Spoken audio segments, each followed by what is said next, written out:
Welcome to week 2, where we will be covering food safety and feeding infants.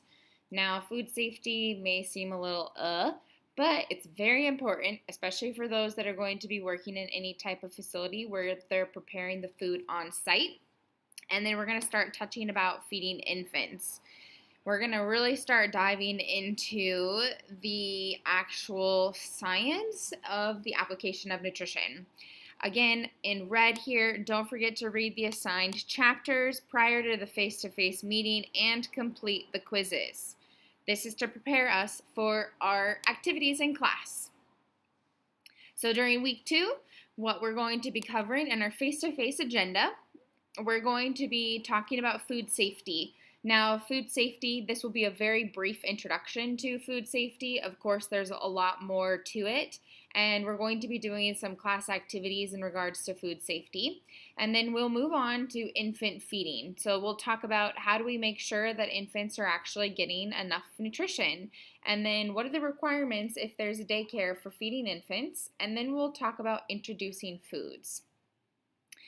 We will have our first in-class assignment where you will break out into groups and you're going to be reading a piece of literature about randomized studies on the temperature of food. And I just realized randomized is spelt wrong right there. I will introduce meal planning to you. So we're going to start talking about meal planning to get our feet a little wet because your final project is designing an entire month of meal plans. So we'll get into that.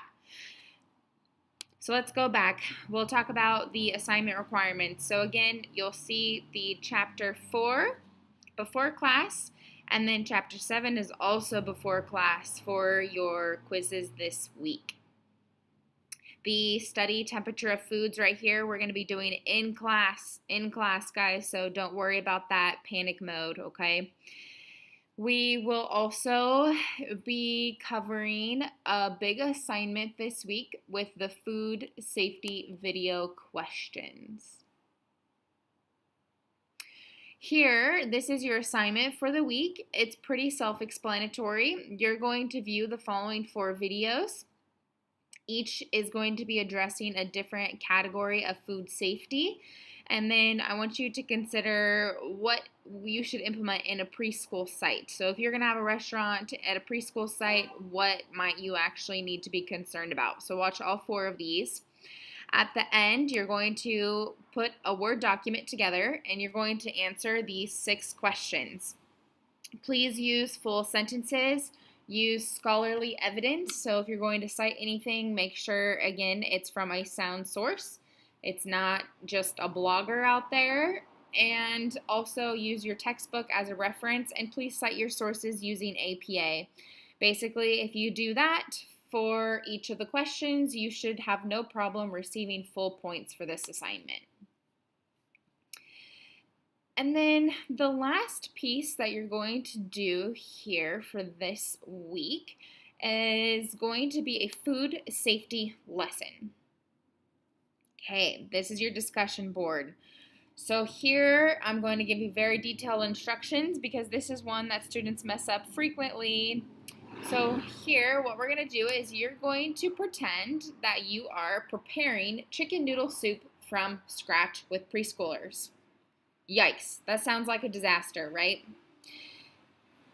You will need to plan out how are you going to use the knowledge that you learned from food safety and then apply it to the principles. So again, this creates higher level thinking when you're creating assignments. So you're going to create a sample lesson plan.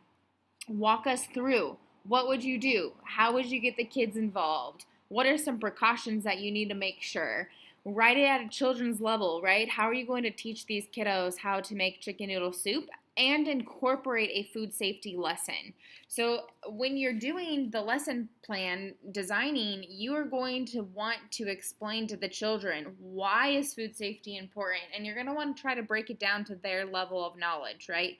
We can't be talking about E. coli because they may not understand what that exactly is. Maybe we can say germs or bugs. Simplify that, all right? You guys are the experts in children, so you guys have no problem figuring that out.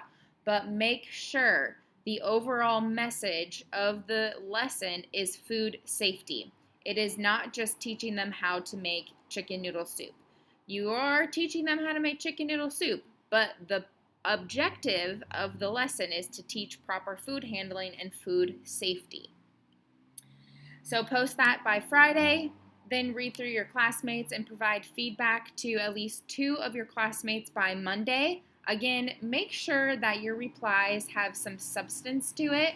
Don't just say great job. Challenge them and do it professionally. Say, hey, that is maybe not an appropriate level of a lesson for that children, or you could actually involve them more, because studies show as children get involved with the process, they're more likely to learn.